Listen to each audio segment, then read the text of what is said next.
अभी अभी आपने अपना प्रेगनेंसी टेस्ट किया है और वो पॉजिटिव आ गया है, वो कौन से जरूरी काम है जो आपको अभी करने हैं। सबसे पहला काम यह है कि आपने सजदाए शुक्र बजा लाना है, अपने अल्लाह पाक का शुक्र अदा करें कि अल्लाह पाक ने आपकी दवा को सुन लिया और अल्लाह पाक आपको इतने बड़े ओहदे पे फाइज करने वाले हैं कि आपको माँ बनाने वाले हैं।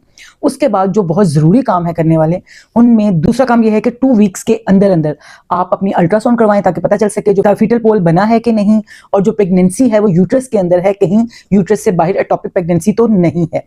उसके बाद भी शुक्र अदा कीजिएगा। और जो थर्ड काम है वो है आपके टेस्ट जो बहुत जरूरी हैं। उनमें सबसे पहले आप अपना सीबीसी करवा लीजिएगा। सीबीसी से आपको बहुत से मसाइल का पता चलता है जिनको शुरू से ही हल कर लिया जाए तो प्रेगनेंसी में कॉम्प्लिकेशंस नहीं होती।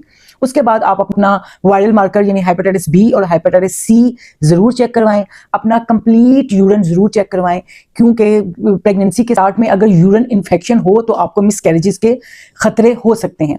उसके बाद आप अपना जो बहुत ही अहम टेस्ट है वो है आपका सीरम TSH, T3 और T4 जरूर चेक करवाएं, ताकि अगर कोई प्रॉब्लम आपकी प्रेगनेंसी में है तो उसको अभी से ही सॉल्व कर लिया जाए। और डे बाय डे आप अपने बेबी की डेवलपमेंट पे पूरी नजर रखें, अपने टेस्ट करवाती रहें, डॉक्टर को विजिट करती रहें, अच्छा खाना खाती रहें, स्ट्रेस फ्री इस पीरियड को एक्टिव रह के आप गुजारें।